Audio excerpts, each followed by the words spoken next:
Салам алейкум, хурматлы милләттәштәр, Дуттар. Здравствуйте, уважаемые подписчики моего канала. Сегодня у нас в гостях мой друг хороший, коллега по организации Лига свободных наций, один из лидеров Черкесского национального движения, генеральный секретарь Совета Объединенной Черкесии, член президиума Лиги свободных наций Рустам Хуажев. Салам алейкум, Рустам. Валикум ассалам, Руслан. Спасибо за представление. Я приветствую всех зрителей твоего канала, вашего движения.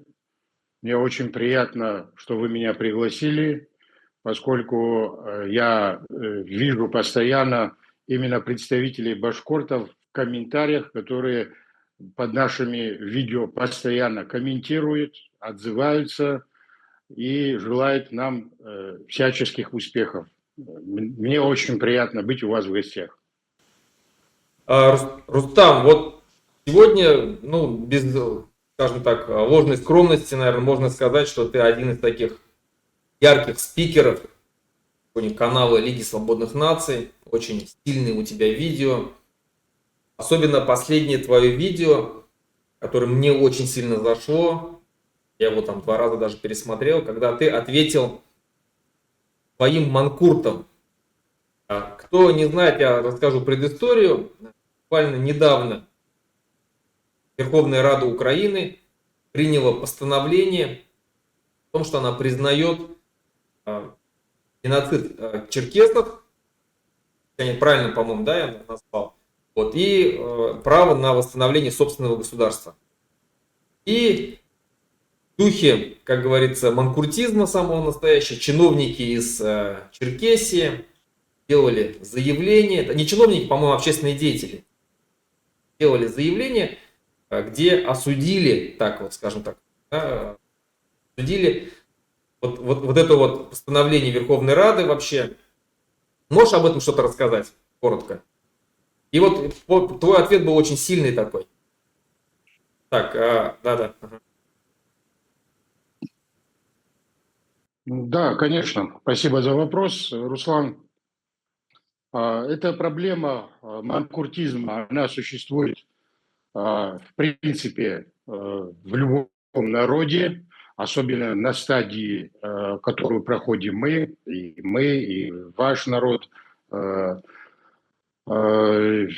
Мы столкнулись с этим явлением абсолютно прогнозируемо, поскольку это последствия, значит, последствия жизни внутри империи, которая длилась на протяжении больше 200 лет в нашем случае. Значит, это последствия последних десятилетий активной пропаганды, это последствия разложения общества в целом. И, конечно, явление манкуртизма, это мы считаем, что это вполне нормальное явление, с которым надо бороться. В нашем случае есть, конечно, особенности среди черкесского народа. Это, в частности, касается, это обусловлено тем, что черкесский народ рассеян по всему миру. Большая часть черкесского народа проживает за пределами Российской Федерации.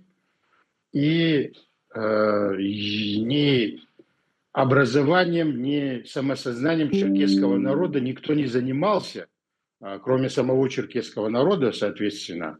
Но этим очень активно в последние, особенно 2 десятилетия, занимались российские спецслужбы через взрощенные своими руками общественные движения, которые были зарегистрированы на территории Российской Федерации, и ассоциированные с ними в черкесской диаспоре за рубежом организации.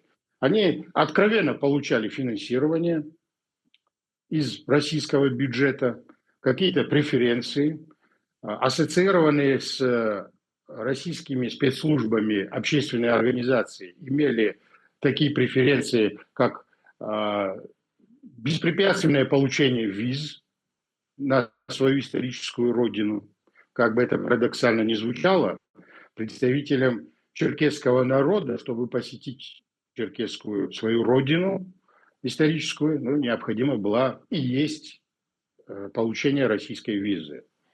Все это в совокупности, конечно, на сегодняшний день влияет и на определенную прослойку общества, на определенных коррумпированных меркантильных лиц, которые откровенно, явно продались российским властям за какие-то, ну, если так грубо сказать, плюшки. Поэтому восприятие, признание геноцида черкесского народа в русско-кавказской войне Верховной Рады было воспринято ими, скажем так, не то чтобы холодно даже, холодно было воспринято, в принципе, обществом на территории Российской Федерации, черкесским обществом, но ввиду объективных обстоятельств. Выражать свои положительные эмоции сегодня это опасно. Соответственно, было проявлено определенное, скажем так, равнодушие.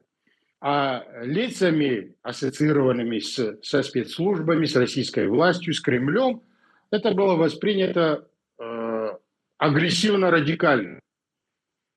Причем без приведения соответствующих доводов даже. Что выглядит со стороны, ну, по меньшей мере, смешно.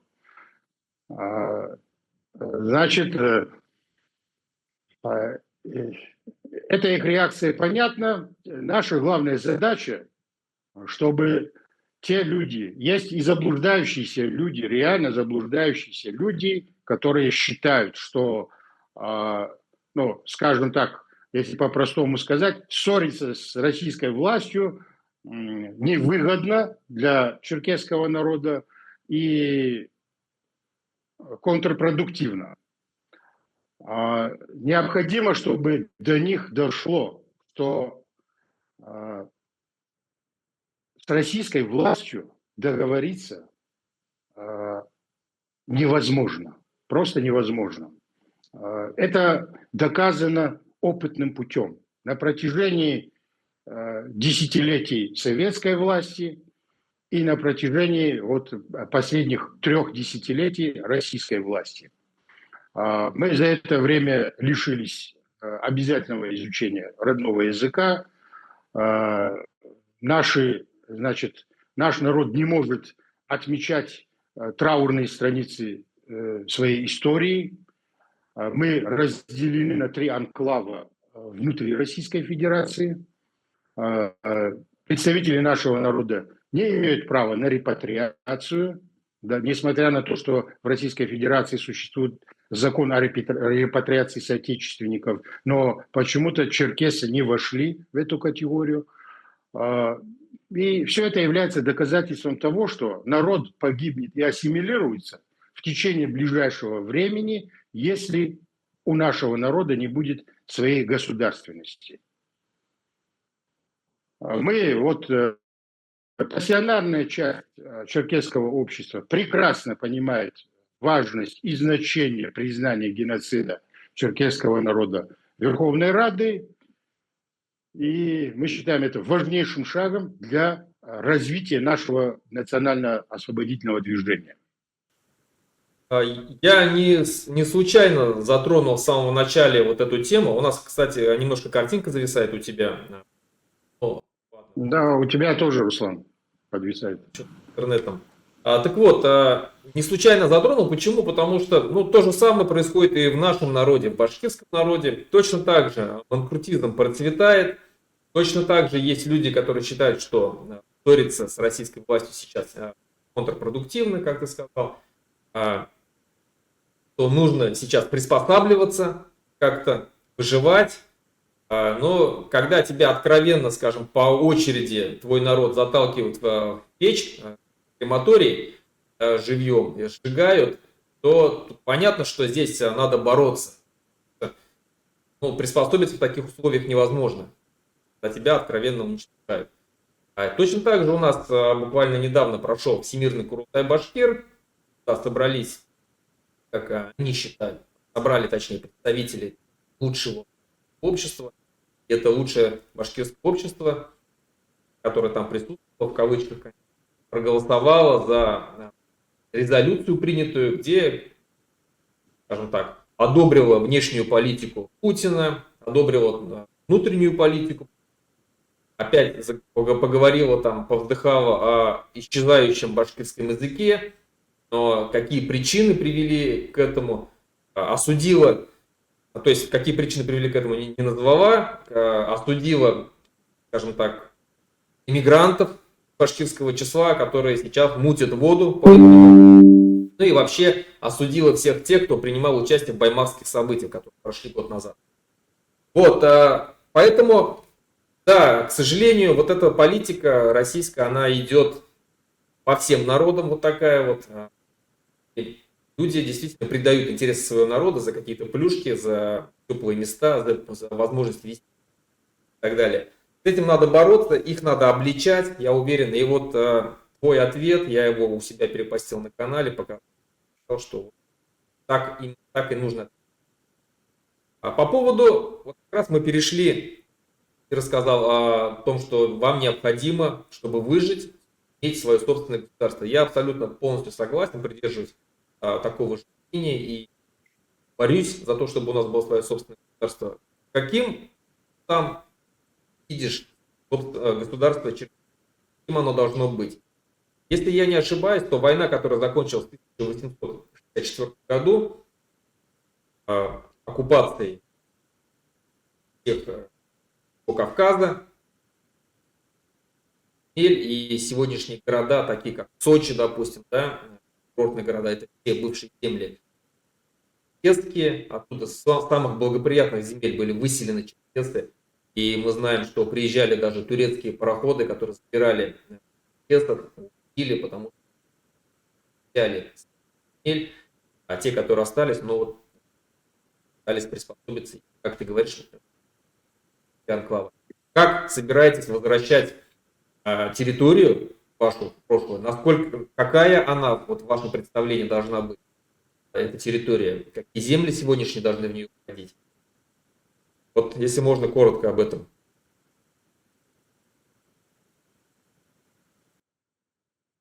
Да, спасибо, Руслан. Ну, каким будет будущее черкесское государство, оно, в принципе, заложено уже в самом черкесском обществе. И сохранилась сама структура взаимоотношений в черкесском обществе. Нам ничего даже особо придумывать и не надо. Само черкесское общество, оно обладает очень сильными горизонтальными связями. В этом сила черкесского общества, и, как ни парадоксально, в этом и определенные сложности создаются при консолидации общества, поскольку вертикали как таковой нет. Вертикаль в обществе очень слабая. Само черкесское общество на протяжении последних, можно сказать, на протяжении последнего тысячелетия было в основе своей демократическим обществом, самоуправляющимся. В нем стержнем этого общества был такой кодекс, воспринимаемый и принятый всем обществом. Это Хабзе, который, в принципе, регулировал абсолютно любые области жизнедеятельности всего черкесского общества. Это продолжается и по сей день. То есть, прибыв из республики Адыгея куда-то в турецкую деревню, ну, не в турецкую, а в черкесское селение в Турции, я абсолютно не чувствую ни дискомфорта, ни разницы ни в своем поведении, ни в поведении своих соотечественников. Мы живем абсолютно по одинаковым правилам, по одинаковым законам. До сегодняшнего дня это были неписанные законы. Поэтому будущее черкесское государство, естественно, я вижу демократическим, светским и с парламентской формой правления.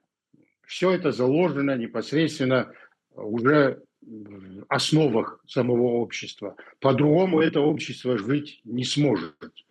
Даже на сегодняшний день выстроенная вертикаль, выстроенная Кремлем вертикаль власти, она в наших республиках, в тех анклавах, которые существуют, работает даже номинально.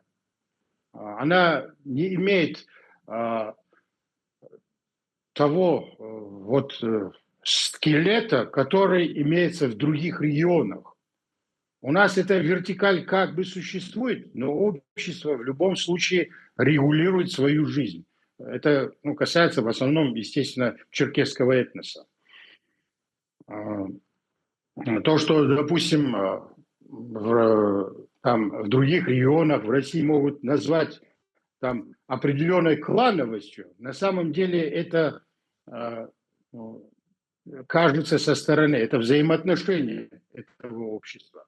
Но возвращаясь к построению черкесского государства, я бы хотел отметить, что у нас есть определенная сложность ввиду последствий, сложившихся в ходе исторического развития. Это рассеянность черкесской зарубежной диаспоры по всему миру.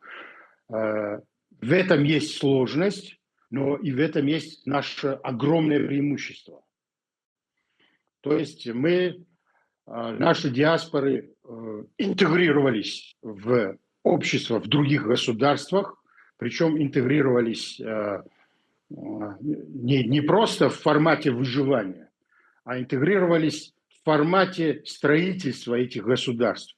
Это касается и такого регионального крупного игрока, как Турция, где по меньшей мере, во всяком случае, по данным Великого собрания Турции, черкесское население в Турции составляет около 6 миллионов человек. И в построении турецкого государства и в развитии черкесское общество принимает самое активное участие. Представители черкесского этноса являются и являлись и являются и депутатами Великого собрания, и мэрами разных городов, занимают должности в оборонной сфере, в политике. И по такому же принципу во многих государствах черкесам удалось интегрироваться в общество этих государств. Это и касается и Иордании, и Израиля, Германии, Соединенных Штатов Америки и множество других государств. В этом есть наше преимущество. Мы понимаем, что желание репатриироваться на историческую родину, естественно, будет не у всех. Можно сказать, даже у большинства его и не будет. Но какая-то значительная часть этого общества, в том числе и высококвалифицированные специалисты, бизнесмены, политологи, социологи, вернутся на родину. Это будет являться основой нового государства. И вот этот опыт, который был накоплен в плане взаимодействия с другими народами, с другими конфессиями, бесконфликтный опыт проживания, вот это все мы перенесем в свое государство. Мы, возможно, какой-то новый опыт таким самым дадим всему миру, всему мировому сообществу.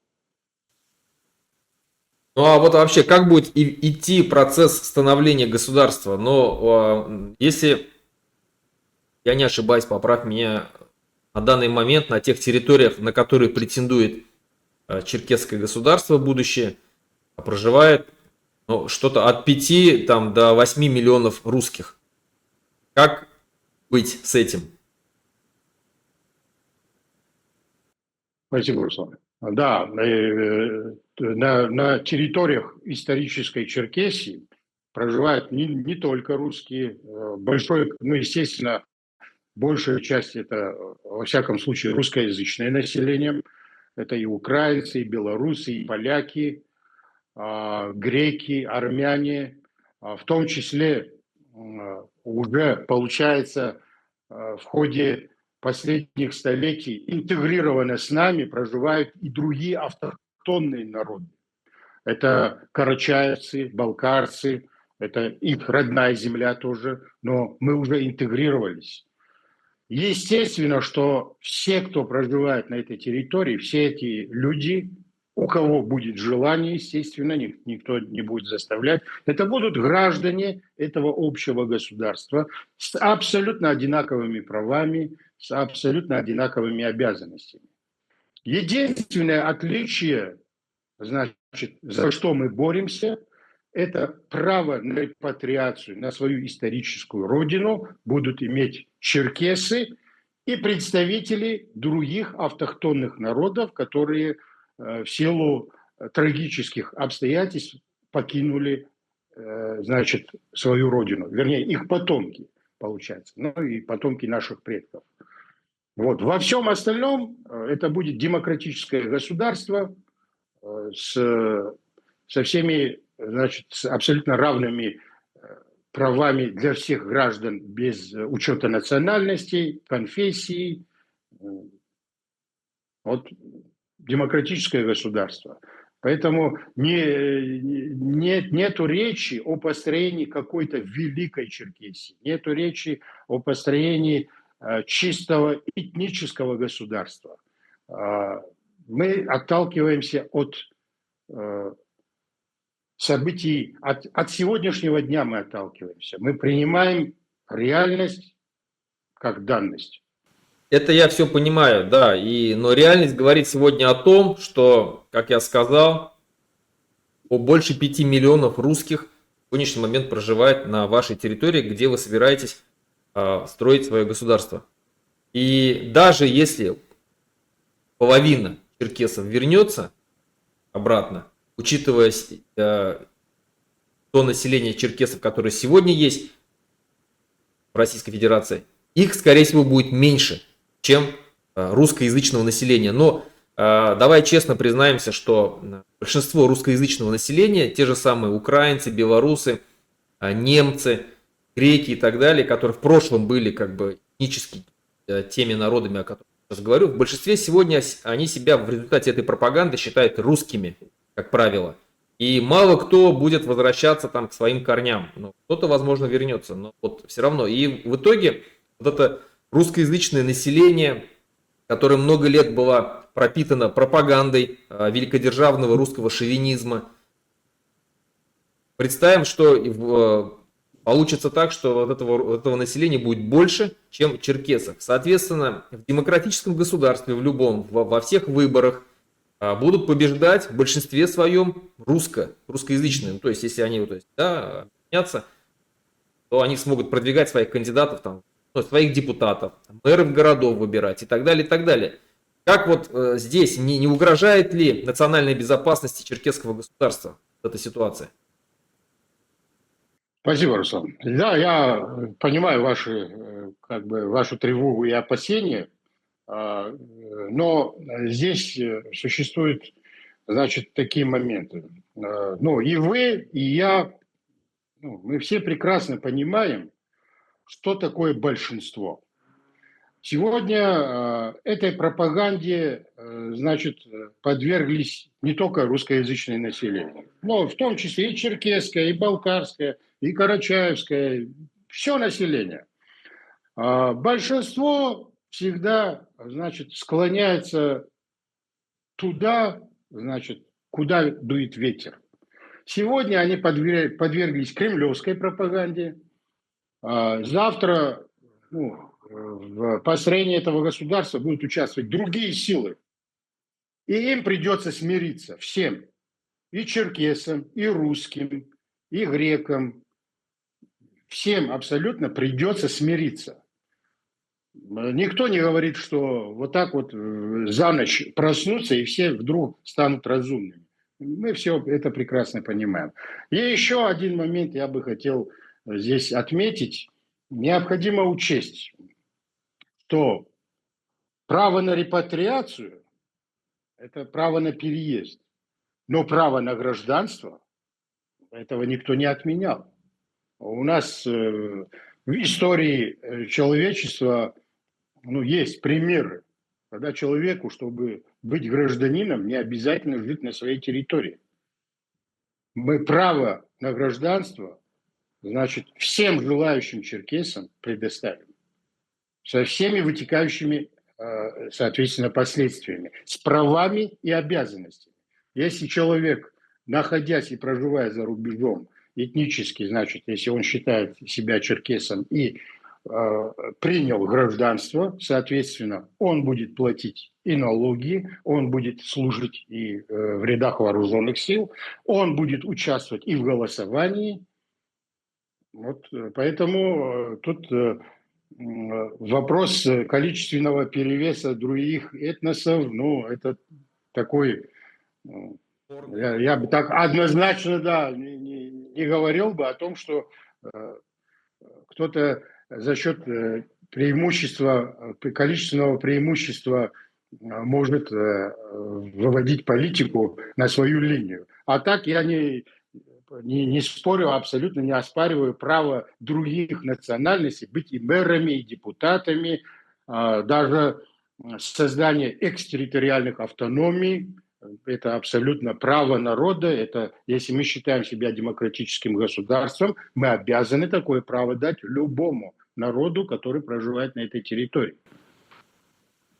Я просто к чему тоже задал этот вопрос. У нас также в Республике Башкортостан это большая проблема. В результате массовых волн колонизации в сегодняшний момент русскоязычного населения очень много. А даже по последним переписям на несколько процентов больше, чем коренного населения башкир. Но не больше 50% их.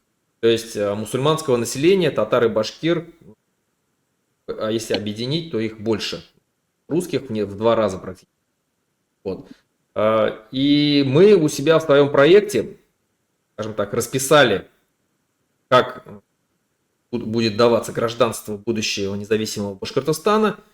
То есть человек, проживающий на территории Республики Башкортостан сегодня и, скажем, попадающий будущий гражданин свободного Башкортостана, он обязан будет принести клятву на верность Конституции Республики Башкортостан и, то есть, подчинение ее законам.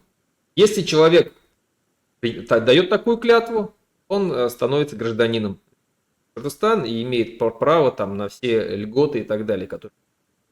А человек, если отказывается давать такую клятву, он точно так же остается жить на территории Республики Башкортостан, но лишается права участвовать в политической жизни Башкортостана. Выбирать кого-то или быть избранным. Вот как бы так.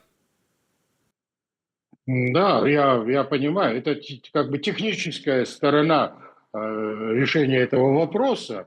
Тут это вполне тоже разумный подход, и любой человек, любой гражданин, который признает свое, так скажем, это может не совсем правильно звучать, но подданство этого государства, принимает как и права, так и обязанности. Я тут согласен. Есть примеры, вот балтийские государства, допустим, где есть граждане этих государств, есть люди, которые имеют право проживать, но при этом ущемлены в каких-то гражданских правах ввиду того, что либо, значит, незнание языка, если это является обязательным условием этого государства, либо еще каких-то нюансов, предусмотренных их законодательством. Поэтому я понимаю, о чем речь идет, и я считаю, что это вполне справедливо. Да, в балтийских странах, а именно в Латвии и Эстонии, в Литве этого нету, есть институт негражданства. Он распространяется на тех жителей этих государств, двух государств, которые переехали в эти страны после оккупации СССР. То есть их не считают за граждан, они пользуются определенными правами, но какие-то прав у них нету. Их дети, уже сдав экзамен и так далее, то есть там владение языком, чтение клятвы также, и как бы уже становятся гражданами. Вот хотел следующий тогда вопрос задать по поводу, как произойдет, то есть мы все понимаем, что будущий независимый Башкортостан, будущий независимый Черкесия, Татарстан и так далее, там Ингушетия, Чечня, возможны только в случае какого-то коллапса. Коллапса этой системы, крушения этого путинского кровавого режима только в этом случае. Потому что, ну, как мы видим, добровольно никто нам не собирается ничего дарить. И вот как ты считаешь, Рустам, как будет происходить этот коллапс? На основе чего он будет происходить? Что станет триггером? Спасибо, Руслан. Ну, значит, я не считаю, что необходимо ожидание какого-то коллапса, потому что его можно ждать и не дождаться, тем более в наших условиях. Второе, значит, вот в части, значит, как будет это происходить, но мы все желаем, и это нормальное человеческое желание, чтобы все происходило бескровно. Естественно, это желание абсолютно любого здравого человека. И при этом мы понимаем, что никогда, даже в случае коллапса, даже если это произойдет сегодня, никто просто так не уступит власть ни народу, ни определенному народу. Потому что очень много разнонаправленных течений существует. Это вот упомянутые нами в начале нашего разговора манкурты, которые сегодня, можно сказать, составляют элиту определенную, так называемую, во всех регионах. Никто из них не захочет лишаться ни, значит, своих активов, ни власти. Постараются подмять, постараются возглавить последствия этого коллапса. Все сразу забудут, что кто, допустим, вел национально-освободительную борьбу. Они постараются оседлать. Мы это все прекрасно понимаем. Поэтому любому народу абсолютно, ну не знаю, может быть, кому-то повезет, в истории были, значит, ну, это стечение обстоятельств было, когда более или менее бескровно, допустим, удалось обрести независимость балтийским государствам. Это вот такой пример, скорее всего, исключения из правил. Но все другие народы, которые сегодня находятся на территории этой федерации, они совершенно в других условиях находятся. Любому народу нужна прежде всего политическая воля и определенная сила, чтобы за спиной стояла. Не за спиной, а прямо внутри там стояла. Что это за сила должна быть? Это должна быть военная сила. Соответственно, за ней должна стоять финансовая сила. И рассчитывать на помощь какого-то Запада условного, либо каких-то группы каких-то государств здесь бессмысленно. Война в Украине это показала. Несмотря на то, что Украина является полноценным, признанным во всем мире государством, членом ООН, вот как пример можно рассмотреть, как она получает помощь от этого демократического, вполне возможно, условного Запада. Никто никогда не поможет в таком объеме, в тех масштабах ни одному народу на территории нынешней России. Поэтому это очень сложный вопрос. К этому вопросу каждый народ двигается самостоятельно. И, ну, все в эфире не скажешь, к Ну, сожалению. Рустам, ну, если исходить из твоих слов, то есть каждый должен рассчитывать сам на себя.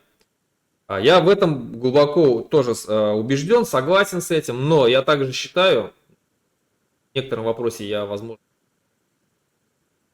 о том, что когда произойдет тот же самый коллапс, когда начнется, я думаю, что, скорее всего, начнется гражданская война, как между действительно многими силами, течениями, которые сегодня есть. Есть ура-патриоты, есть либералы, есть хорошие русские, у которых тоже есть какая-то часть поддержки общества. Вот, разные.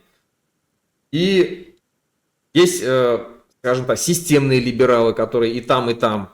Вот, и когда вот начнется вот эта борьба за власть там в Москве, будет возможность как бы здесь уже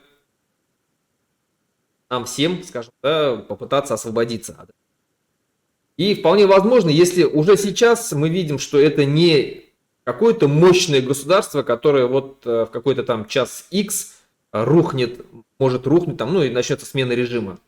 Это очень сейчас слабое государство, экономически слабое, удушаемое санкциями, очень, скажем так, сильные разные течения, разнонаправленные, очень сильный национальный вопрос стоит. И когда вот это слабое государство действительно в час X, во время начнется большая смута, то почему бы, скажем так, тем же самым, ну, берем, допустим, организацию тюркских государств, ну, они не смогут, скажем, вступиться за тюркские государства, Турция за Кавказ, и повлиять и ввести силы миротворческие в случае чего, если вдруг начнутся какие-то акты геноцида, междуусобные войны. Такой вариант не рассматриваешь? Ну, я как бы рассматриваю все варианты, все варианты. А что касается организации определенных каких-то, можно, допустим, для примера взять и организацию тюркских государств или какую-либо другую. Организации в полной мере не имеют ни инструментов для того, чтобы оказывать какое-то реальное воздействие даже в случае коллапса.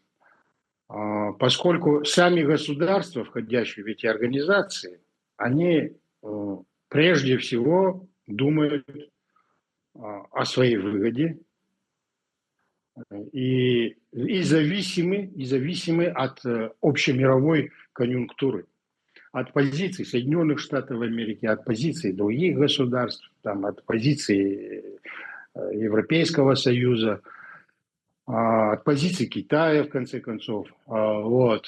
Поэтому рассчитывать на то, что точно помогут, нельзя. В этом случае надо принимать меры без учета помощи. Надо готовиться, как говорится, надеяться на лучшее, готовиться к худшему.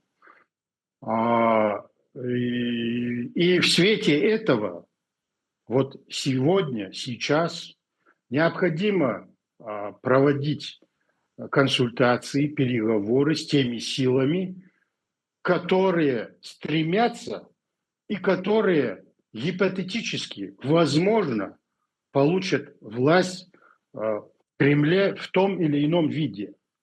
Здесь сегодня на берегу надо проводить с ними переговоры, чтобы избежать гражданской войны, чтобы избежать каких-то кровопролитных последствий, где бы то ни было. Я считаю, я, как говорится, не через призму розовых очков смотрю на либеральную или там системную оппозицию в России. Я прекрасно понимаю, что в большинстве своем у так называемой российской оппозиции сохранилось и преобладает имперское мышление. Но сегодня, ввиду их положения и ввиду нашего положения, есть рэперные точки, где можно договориться, где можно прийти к каким-то ну, общим знаменателям. Потому что развитие ситуации, когда все перетечет в какую-то гражданскую войну или кровопролитные столкновения, которые вызовут необходимость внешнего вмешательства, невыгодно точно так же и им. Это потеря суверенитета. Поэтому есть среди них наверняка и разумные люди. Им необходимо увидеть, что силы, которые борются за свои права, за свою независимость, это действительно реальная сила. И когда они это будут видеть, я думаю, что мышление у многих изменится. При этом я отмечу, что у многих оппозиционных политиков позиция как раз-таки очень согласующаяся с нашей позицией. Я могу отметить, допустим, Гарри Кимовича Каспарова, который абсолютно открыто заявляет о том, что народы, значит, колонизированные народы имеют право на независимость и на свободу, и на построение своего государства. И есть и другие политики. Поэтому я все-таки питаю надежду, что в конце концов мы все-таки уже и историю знаем, и информативно более подкованы.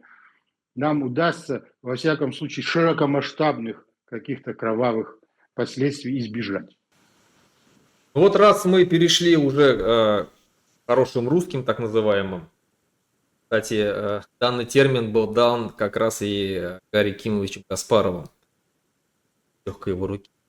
Вот хотел бы узнать, почему тогда на сегодняшний момент, спустя уже 3 года, нет с их стороны попыток как-то взаимодействовать с национальными и регионалистическими движениями.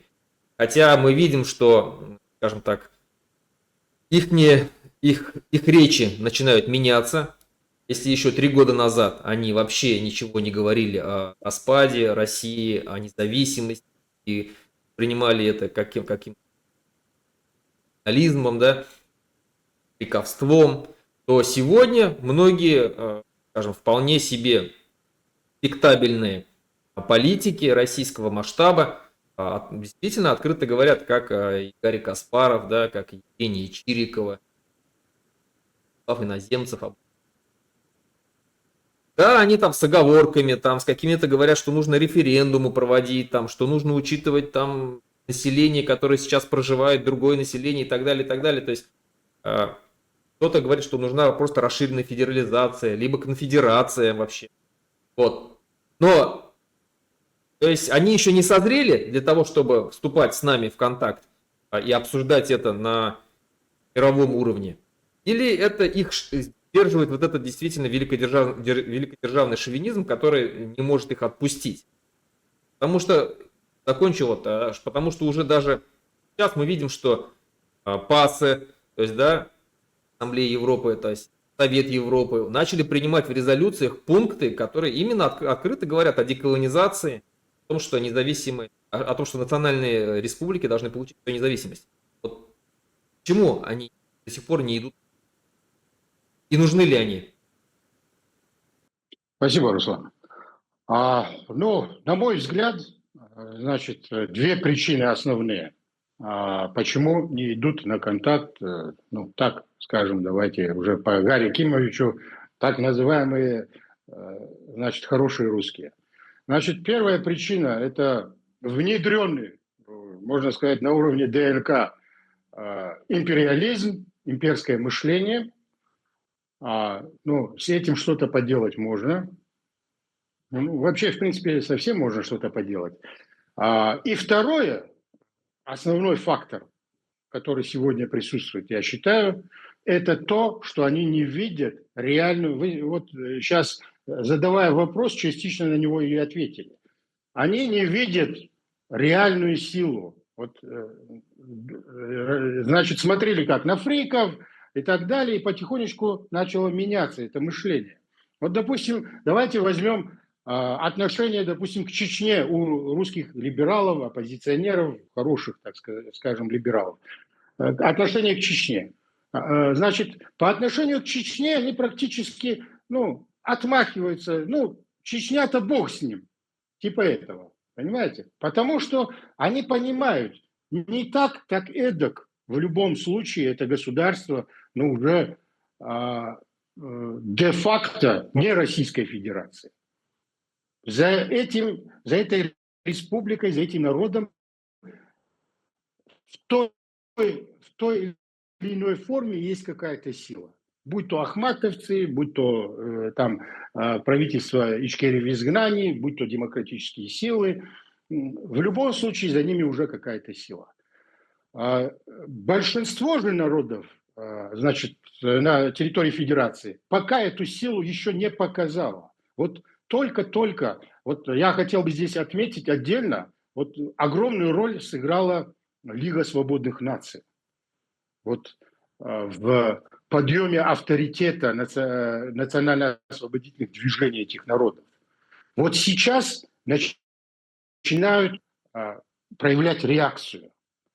И я думаю, что при такой динамике развития даже те, у которых реально было имперское мышление, они и начнут и понимать, и воспринимать, и те, кто, значит, откажется от переговоров с национально-освободительными движениями, они просто отстанут.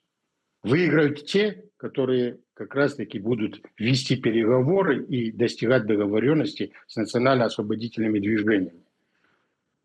Вот на этот уровень мы выходим. Получается, как история столетней давности, когда белое движение, скажем, отказалось признавать за национальными движениями право создания своих республик, право на независимость. Помним, да, когда она отказала Маннергейму, когда она пыталась расформировать башкирское правительство. А красные, наоборот, воспользовались этой ситуацией, воспользовались этим силами национальными освободительными движениями, признали их и выиграли. Ну, немножко что-то вот очень схожее есть, да, как говорится, история право повторяться. Ну и заканчивая тогда последний вопрос, хотел вот здесь спросить. Сейчас все идет к тому, что, скорее всего, наверное, будет мир. Не факт, не обязательно, но к этому, скажем, об этом все больше и больше говорят. И вот последний новость стал о том, что Зеленский и Маров, командующий Украины, сказали о том, что Украина готова к переговоры начнутся, возможно, какое-то перемирие. Сколько это отразится на национальных движениях? Отодвигается ли в этом случае тогда наша идея, наши цели в зависимости от распаде России? Спасибо, Руслан. То, что возможно перемирие на данном этапе войны между Украиной и Россией, ну, это однозначно. Это объективная ситуация, когда обе стороны выдохлись. Это будет не мир, это будет перемирие. И я как бы, допустим, с точки зрения выгоды для национально-освободительного движения нашего народа не рассматриваю. Я считаю, что любое перемирие, любой мир, спасающий жизни украинцев, я считаю, что это хороший исход, во всяком случае, на данном этапе. Что касается последствий, значит, может ли отразиться заключение мира или перемирия на данном этапе, я скажу так, мое субъективное мнение. Я никогда не отталкивался от того, какой исход будет или какой этап будет в войне России с Украиной. Наше национально-освободительное движение будет отталкиваться от существующих реалий. Рассматривается как и, значит, перемирие в этой войне, рассматривается и такой вариант, как и заключение долгосрочного мира. У нас есть планы и А, и Б, и С. Отталкиваться от... Конечно, мы принимаем, значит, существующие реалии в международной политике, которые динамично меняются в свете последних событий в Соединенных Штатах Америки. Мне кажется, сейчас самые большие изменения будут происходить там. Тем не менее, в отрыве от этого мы рассматриваем путь нашего национально-освободительного движения. Я не могу сказать за национально-освободительные движения всех народов.